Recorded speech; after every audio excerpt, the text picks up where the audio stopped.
and welcome to another Nebula the Florida Girl podcast. I'm joined again by the film geezers Robbo and Cheeto. Hello. Hi. Who've kindly agreed to co-host with me again. Today we're going to be covering Magic Kingdom. Magic Kingdom is, for a lot of people, tends to be the first park that they like to visit on a Disney holiday. So I'm going to hand over to Cheeto, who's going to give you a little bit of the history. Okay. In 1955, Walt Disney opened up Disneyland in Anaheim, California. Disneyland opened with many different characters, rides and shows based on the creation of Walt Disney and the Walt Disney Company. The most iconic part of the park being its centerpiece, Sleeping Beauty Castle. Due to the success of Disneyland, Walt wanted to build another Disney park, this time near the East Coast. He chose his destination, a couple miles outside of Orlando, Florida. Why did he choose Orlando? Florida has great all year round weather and the price was right, as the Florida swampland was cheap and there was lots of it. Disney broke ground for the new park called the Magic Kingdom on October 1st, 1967, and the park opened on October 1st, 1971.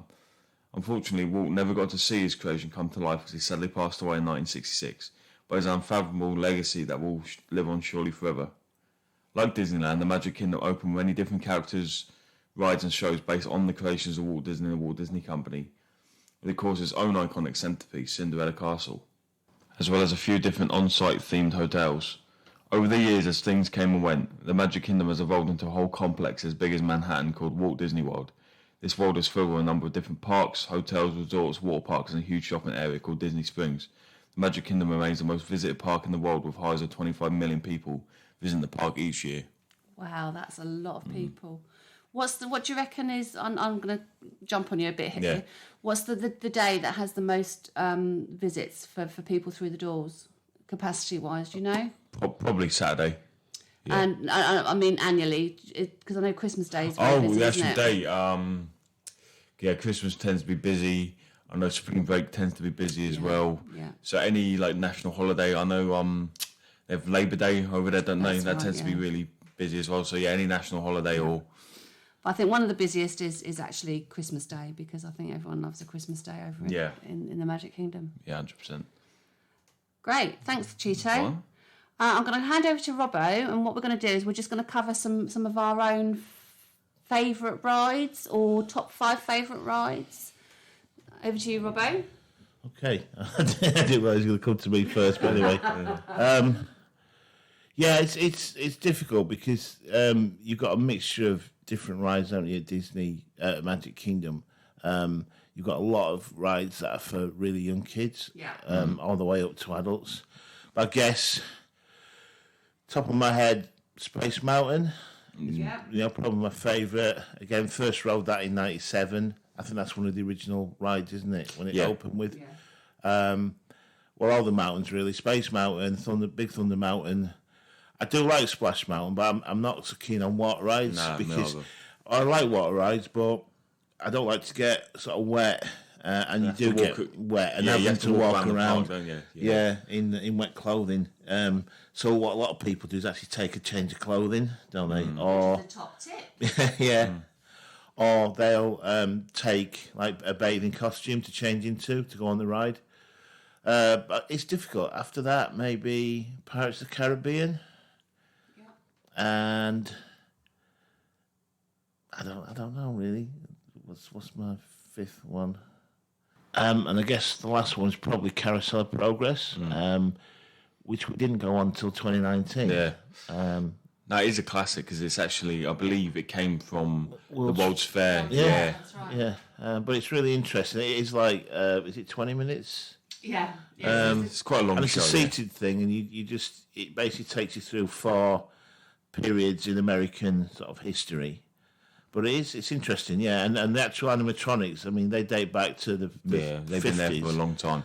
And they were, at the time, really groundbreaking. Yeah. So... And they still stand up today. Yeah. That's the thing, yeah. Yeah, good. Good choices. Okay, Cheeto, what about yours? Okay, so my first is Space Mountain. Yeah. My favourite part of the park is definitely Tomorrowland. I think a lot of people's is Tomorrowland, and it just fits with my whole aesthetic that I like. And it's like I said, it's been there for years. It's an absolute classic, in it. Just small things, just like the the actual look of the show building is amazing. You know, it's iconic, and I love the whole queue. I think the queue is awesome. I think the walk leading out of the ride is awesome as well, and the actual overall ride is really good. Especially it's 50 years old, over 50 years old now, which is just amazing. Seven Dwarf Mine Train is on there as well. I know it had a refurbishment, didn't it? Because it's got brand new animatronics in, and a nice little touch. That's quite a new ride as well, isn't it? Yeah, so it's quite a new ride, but a nice little touch. The modern version is a new ride, but a nice little touch when you're about to get off the ride. If you as you're coming back into the bit where you get on and off the ride, if you look to your right, there's a house, like a little cottage thing, and if you look into the cottage, there's the old animatronics on the old ride. Oh, really? So that's cool. Just like little details that Disney puts in. I just love it because I'm a big sucker for roller coaster, and it does. Yeah. People may think it's a kids ride, but it's really not. It's for everyone, and it's definitely a family coaster. But yeah, we got a good picture on it, didn't we? We have, yeah. I think every time we've been, that's always been the most ride, hasn't it? Yeah. I do know for a fast pass you have to book it weeks in advance, don't you? Well, you can book your fast passes if you're off-site, although everyone's off-site at the moment, but prior to COVID. That's the first one's only goes, though, isn't it? If you're off-site, you can book your fast passes 30 days out. If you're on-site, you can book them 60 days out. So a lot of the, like what we call the headline attractions, they're really difficult to get a fast pass for because people that are on-site have actually booked them up. And that is one that goes quick, isn't it? You know, so. Because I think sometimes it's been over 2 hours wait, hasn't it? Yeah. To get on there. Remember we queued up for a long time, didn't we? But I think that's because it's the height restriction is for kids, isn't it? That seems to be the one that kids and parents ride together. But no, it's definitely a brilliant coaster for anyone, any age, you know. Yeah, so. Definitely.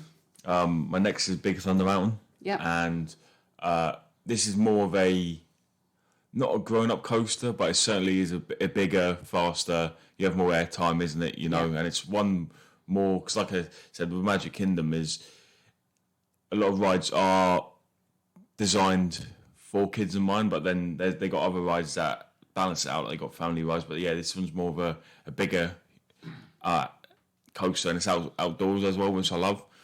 Because Space Mountain's indoors, and it's black. You basically can't see anything. Where this is outdoors, and it's just really like thrilling ride, isn't it? You know. Yeah. Yeah, because we rode it, didn't we, in the dark? Because obviously, what time is it open to Magic Kingdom? It depends because some nights it's open till sort of 10, 11 o'clock, and if you've got on site, you get extra hours, don't you? Extra they have the fireworks show, don't they? Yeah. But what they do is during the fireworks show, they dim the lights around the park, and it was really good to ride Big Thunder Mountain in the day. It was like riding a different ride, wasn't it? It's a totally different experience riding these rides at night time. And again, a top tip to do it is to those rides that you've ridden and you think you may have maybe done is to definitely try them. If they're outside, try them at night time because it's a whole new ride almost, as Robbo says. But yeah, I just it's quite a long ride as well, so you get a decent bit of airtime and whatnot. My next is Carousel Progress as well. Like I said, I can't believe we didn't ride it.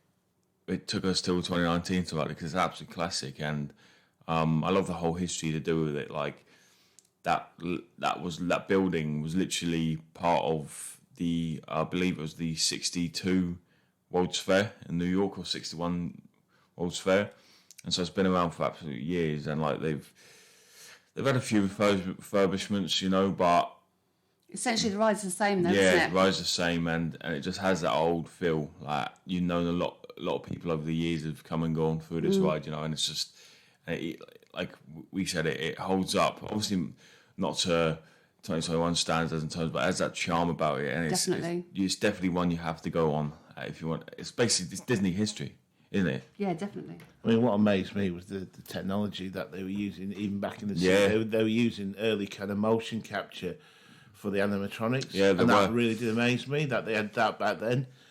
So yeah, it's well worth well worth. If you've got 20 minutes to spare, and you sat down indoors anyway. Yeah. So you're in there. If it's raining, then also just go. You're absolutely swelteringly hot. Yeah. It's a good break. It's odd because it's in Tomorrowland, but it's kind of out the way. It's like it's in its own little area, isn't it? It's right in the corner. Yeah, so I mean it's huge, you can't miss it, but yeah, make sure to. But it's right next door to the Buzz Lightyear meet and greet, Yeah. which was. So if you know where that is, and in between the Buzz Lightyear meet and greet and Space Mountain, that's where you'll find. I believe it isn't near where you go up to the People Mover, isn't it? It's over the back from that, Yeah. but it is between those two, yeah. And my last is another classic, the Haunted Mansion. Yeah. Another one that's been there since opening day, and it's had its you can trace it back to the original Disneyland as well. It's like I said, it's an absolute classic, and once again you just feel the energy of all those people from years gone by that have walked the same footsteps as you, and I love the queue. The queue is amazing. Fantastic. Yeah. It's like these like little interactive like almost just not games, but they're like little activities, aren't they? They're almost like they're supposed to represent a graveyard. Is essentially the queue, and you have gravestones, which are you if you get a chance, stop and read all the gravestones because they are so funny. Yeah. And they've also got musical instruments that are carved onto a sarcophagus, and they're actually touched. So as you touch them, they actually play the instrument that the carving is of. It's really smart how they do it, isn't it? Because like there's a piano as well, isn't there? Yeah. And when you press the keys, obviously you don't interact with the keys, so they don't like press down, but it generates the noise, doesn't That's it? right. I seem to remember squirting water as well. Yeah, Yeah. that happens. But yeah, it's just a classic ride, and it uses the Pepper's Ghost effect. So that kind of dates it. You know how old it is, and supposedly it is haunted, isn't it? So That's what they say. Cool. Yeah, that's what they say. There's a couple ghosts that haunt the place. So. And always make sure as you're coming out, as the ride is finishing, always have a look on in the mirror. Yeah, just to make sure amazing. you're not taking some ghosts home with you. But yeah, no, it's an absolute classic, and yeah, it's definitely from a different generation, isn't it? So Yeah, definitely. Like your top 5. I'm going to guess one of yours. Okay.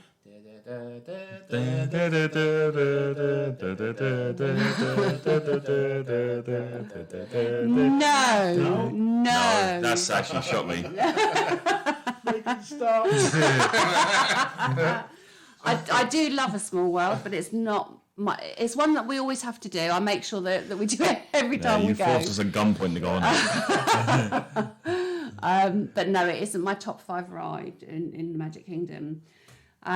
So one of my top 5s is a lot of these are going to be very similar to you guys actually. Space Mountain, love it. And I actually, as you're walking up the ride, and it splits because you've got two separate rides that you can do. You've got the right-hand ride and left-hand ride. Personally, for us, we found that the right-hand ride is a little bit smoother. I think it's the newer one, isn't it? It may well be, but it just... I found one of them is slightly longer than the other as well. Yeah, that is right. Slightly better ride on that one. And the right-hand ride is the slightly smooth and doesn't chuck you around quite But if you want as the much. OG traditional one, that was from the 70s, go on the left one. Go on the left one, yeah. Right. So that's one of mine. And again, another one, because we all love the roller coasters. Yeah. I love Big Thunder Mountain. Sorry, just going back to Space Mountain, because you're in the dark, you can't see where the bends are coming up, so you can't really brace yourself. So it's very different to riding a traditional roller coaster. Because it's really compact, isn't it? But And you can't see the drops either. No. So you're. I was going to hit my head a lot. It is that unknown, isn't it, when you're riding them? Yeah. Yeah. Sorry. So Big Thunder Mountain is my second one. Just love the roller coaster. Yeah. I think it's a great roller coaster, and Because that's in Frontierland, isn't it? yeah, And that's all kind of Wild West themed. yeah, definitely. The queue's really good there as well. You're actually essentially walking through a mine. Yeah. And the load time is really quick on that as well. So even if you think it looks like a long queue, they do load pretty quickly on that, and there's not much of. I mean, we've fast passed it a lot of the time. But yeah, so that's my second. My third is Seven Dwarfs Mine Train. Yeah. Again, another roller coaster. Love it. I love the fact that the actual carriage, the cart that you're sat in, it swings, doesn't swings. it? Yeah. So as you're going around bends as well, the cart swings as well. And it gives you. It's very unique, isn't it? It gives you a unique perspective on a which is essentially a standard roller coaster, but quite a gentle roller coaster. But it does bring that level of coaster up a little bit. I think with the swinging carriages. My fourth is an OG one. It's Pirates of the Caribbean. I just love it. It's a dark ride. It's one of the original ones as well. It's obviously been updated to include the actual cast, Johnny Depp cast, and Jeffrey Rush. A lot of the models and the animatronics have been updated as well in the last few years. So was that my fourth one? Yeah. Yeah, it is a sort of gentle water ride, isn't it? Yeah. You don't get wet. There is, I think, a drop or a couple of drops, isn't there? Yeah, it's very gentle. Not massive. You might get splashed by a few cannonballs that hit the water. That hit the water. It's very actually. There's a scene that with the cannonball and the pirates. It's very Goonies-esque with the pirate ship, isn't it? And it's just an amazing experience. It's, like I said, it's an OG attraction. You have to experience it. And again, like everything in Disney, don't just look and see things, but also take deep breaths as you're going past, because the smells you get. Yeah. But maybe hold your breath when you're going past the latrines, because that doesn't smell quite so pleasant. But yeah, it is one of my top fives. And then my final one, which I'm not sure whether you would know, but you probably do know for me, and it might be a surprise to other people, but I love the Tomorrowland People Mover. Yeah. Now, some people don't even call that a ride. They just, it is 100%. For me, no trip to the Magic Kingdom is complete without a go on the People Mover. Well, it's even more special now because Disneyland doesn't have the People Mover. It hasn't had the People Mover for years now, is it? Right, yeah. Yeah. They tried with rocket rods, screwed up the whole system. So, yeah, but People Mover is an absolute brilliant experience. And it's like a little train, isn't it? Yeah. I mean, last time we went, it kept breaking down, didn't it? That adds to the charm, though, doesn't it? Definitely. What people might not know is that you actually go through Space Mountain. Yeah. Yeah. And last time we went, Space Mountain had broken down. And it's interesting, you actually get to see Space Mountain lit up. Yeah, which is a rare experience. Yeah, and you actually see how close the rails are to each other. No, it's an absolute classic, and it does take you around the whole of Tomorrowland, and it takes you through the Buzz Lightyear alien spin is like a viewing window down beneath. I think you can actually see the shop as well, can't you? It takes you through, so you have an aerial view of the shop and around. Yeah. The thing is, it does a circuit as well, so it doesn't actually. I thought People Mover, it would take you from one place to another, but it doesn't. It just does a circuit. So that's why we consider it a ride, because it doesn't transport you anywhere. It just takes you around the same track. But yeah, no, it's nice steady space and steady pace, and you get to see a lot of Tomorrowland, and you get to see the castle as well. That's right. From you get some really unique photo ops. Yeah. And now especially, it has been down. The downtime has been over COVID. Actually, it has been having a long downtime, and it's only in the last couple of weeks that it's actually restarted. And you'll get, if you go on it now, you get an absolute great view of the new upcoming Tron ride. Yeah, we got to see the facade of it, didn't we? So we've gotten to see through a couple of years of the building of Tron at different stages, which has been really interesting. But yeah, that's because it's behind where you come off Space Mountain. Yeah. And you'll actually see it as you come off Space Mountain. So I remember, was it we? Because they diverted you. Yeah, different way now. Last time we exited a different way, didn't we? Yeah. And we got a unique look at Space Mountain and Tron or something. And it takes you over the Tomorrowland Speedway as well, so you get to see the cars going around the Speedway, which is always fun. That's another classic as well. It's another classic, yeah. So, what other rides are at Magic Kingdom? Oh, gosh, there's loads. Yeah, we just mentioned the Speedway. Yeah, Speedway. Yeah, you got stuff like Peter Pan's Flight as well, which is another classic. Winnie the Pooh. Winnie the Pooh. Yep. Dumbo. You've got the safari, haven't you? The riverboat safari, which is another OG. Yeah. You've got Carousel and the Mad Hatter's Teacups. That's in kind of Alice in Wonderland. That's Fantasyland, that's right. Little Mermaid is in there too. Yeah. You got other attractions like Hall of Presidents. Yeah. Tom Sawyer's Island. So there's so much to do. It's definitely, I know it gets overlooked, but it's definitely an all-day park for us. I know it's not the biggest, but it's definitely an all-day park because there's just so many different things to do, isn't there? And it's not only that, there's full rides, there's actually different attractions and shows that you can do. There's everything you do, isn't there? We've managed to go for the last 3 years when we have gone, and we've still done our favourite rides, but still managed to do new rides that we haven't done. Yeah, there's just so much different. There's different little alleyways you can take, and there's just so much to do there. I think to do everything, you definitely need to visit it more than once just to fit everything in, don't you? Yeah, definitely. Okay, that's great. What we're going to do now is we're going to just talk about a few hints and tips and tricks that we've personally picked up on. So that the first one I'm actually going to mention is the fast passes. So the fast passes is a little bit different to what we were talking about last week with the express passes at Universal. With the fast passes, as I said earlier, you can book those 30 days out if you're off site. And you are limited to only booking 5 at any one time. And each ride is set in a different category. So, like the top rated rides are likely to be put in the same category. So it's unlikely that you'll be able to book 5 top rides. You'll have to book from each category to be able to get your rides booked in. Once you have ridden your first fast pass, that opens up that window again to enable you to rebook. Now you can do that by downloading the app, the Disney Theme Parks app, and you can rebook your fast passes there. Or there are some kiosks around the park, which will have a cast member there to help you if you need help to rebook your further fast passes. And it's always worthwhile, even if you think you can't get on a ride, it's always worthwhile throughout the day that you're actually even in the park, just refresh, because there might come up, someone might have cancelled because they haven't been able to get to the park, and there are even the top rides do become available every now and then, so it is worth refreshing the fast pass.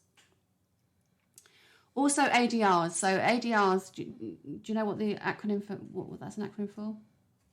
Advanced Dining Reservation. So it's not an actual full time slot reservation, but your ADR is for your advanced dining reservation. So you can book that for any Disney restaurant at 180 days out. And when I say any Disney restaurant, I mean any, but not the quick service. You don't need to book for a quick service. But certainly for things like character meals, Crystal Palace, anything like that, you do need to book an ADR. What about the time constraints from the car park, Rob, you were going to mention? Yeah, parking at Magic Kingdom is slightly different because you park in the main car park. How much was it last time we went? I think it's about $27. $27.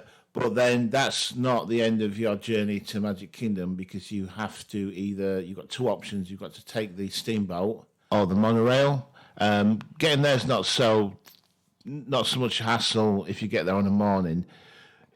Getting back can be. If you stay late for the show, you'll find that everyone wants to leave at the same time. You might have to queue for both.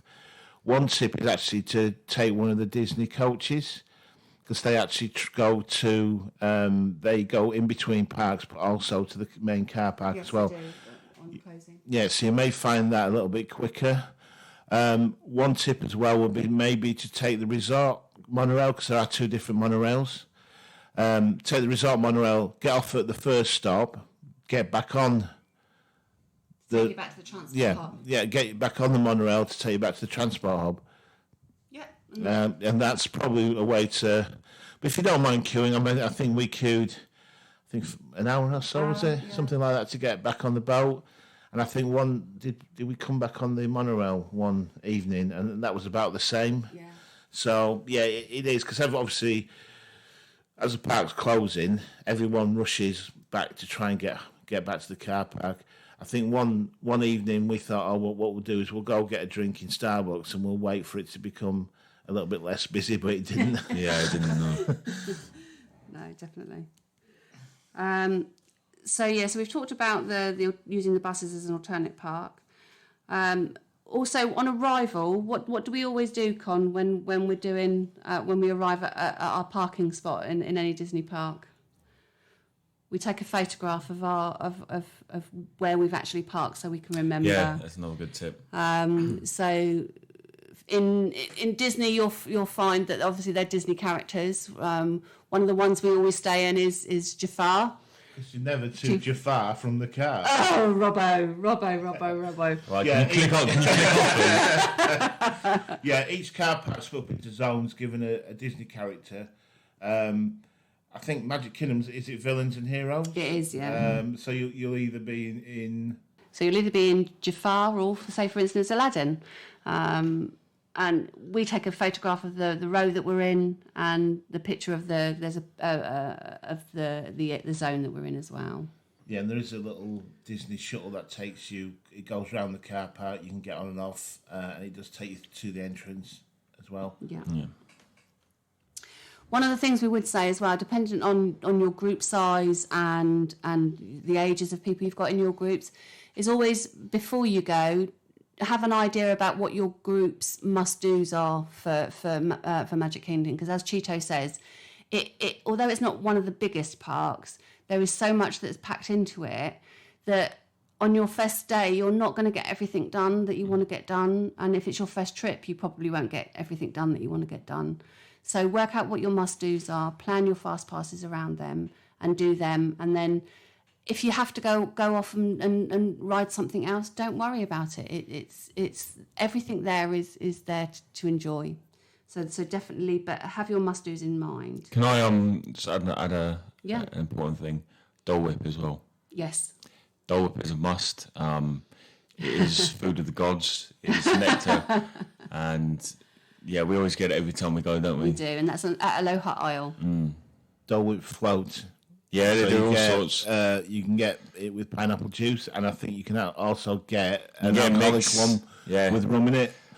Yeah, and you can also get a Dole Whip pineapple upside down cake as well. But yeah, definitely get some Dole Whip. Yeah. As to ride restrictions, when you're in Magic Kingdom, to be honest with you, there isn't anything that I reckon people wouldn't be able to ride no matter what your height or dimension. Really, it's that most of them are lap bar rides or in all the dark rides. Even Space Mountain, that's a pull down lap bar. Yeah. The only thing is, if you have limited mobility, then for like Space Mountain, you do have to kind of clamber a little bit in and out, but there's always a cast member there to help you if you need a little bit of help in and out the ride. And some of the rides like Small World and the Safari River Cruise, they do have especially adapted boats for to take wheelchairs. Wheelchairs, that's right, yeah, definitely. So everyone can ride. Stake out a spot for your fireworks is another tip. People do start queuing for the fireworks very early. We personally, don't tend to stake a spot too early because we've seen the fireworks shows numerous times, but we also know that when the fireworks is on, a lot of the other rides the queues are very low. Yeah. So we set aside a specific day that we want to watch the fireworks. So when we make sure we watch the fireworks on that day. But for other evening visits, we make sure we go and ride the rides. And we're fairly tall anyway, so we just stand in front of the So I don't want to say walk up. And again, the last thing I'm just going to reiterate really is to make sure you download the Disney app, because you can make your dining reservations, you can do your fast passes, and you can also check ride times. So if there's anything that you kind of want to ride and you don't know how long it's going to take, although there's boards up around the park, if you've got it on the app, you can just quickly scan it and see, and then have a fast walk over to where you need to be. Anything else you can think of, Cheetah or Robbo? I was going to say, if you don't have the app, there are fast pass kiosks around the park, so you can scan your card or your wristband and book your fast passes there. You said about Disney Wi-Fi as well, didn't you? From a Wi-Fi point of view, the Wi-Fi is free in all the Disney parks. If there's anything that you want to book, in particularly, not so much in Magic Kingdom, but in Hollywood Studios. The other thing is we'll go over the tips for that when we do the Hollywood Studios. But if there's a particularly busy time, if you've got data on your phone, it's worth trying to book it through your data rather than the Wi-Fi, because it can get clogged up. Eating in Disney as well. There's lots of restaurants. Again, one of the ones we've been to Peso's Bills. We've been to... These are the quick service they're ones, quick aren't they? service. So you get basic burgers. Tenders. Yeah. It's basically the theme park fare. One of the signature character meals is obviously Crystal Palace. Yeah. It does get very, very busy, and it does get very, very loud. So if you haven't got young children and are wanting a more sedate, quiet breakfast or meal, then maybe consider having a look at some of the other restaurants around the area. Yeah. And they're not averse to you taking your own food in if you want to, if you feel you want to. Obviously, the downside of that, you're going to have to carry it around with you all day, because they don't have lockers that would fit, say, a cooler or anything. No, that's right. If you want, if you don't want to pay for a drink, you can always ask at anywhere that serves, any quick service restaurant. They will give you a glass of ice water. You also have various water fountains as well, because I remember we went and we just filled up a bottle of water every time. So there is free water around if you don't want to pay for a drink. Another tip that we used to use when kids were younger was also to take some flannels and put them in ice water and put them in a Ziploc bag and carry them in the cooler, so that if you ever get really, really hot around the park, it's nice to keep the kids cool with a nice cold flannel on the back of their necks and that. So. What about like the mobility scooters and things and wheelchairs? You can actually hire them on site. They are a little bit more expensive if you're going to hire them on site. You can always just do a Google search for around the area for different companies that do hire. They hire the mobility scooters, barbecues, you name it. You can probably hire it from there. But it's worth doing a Google search to make sure that it's the right thing for you.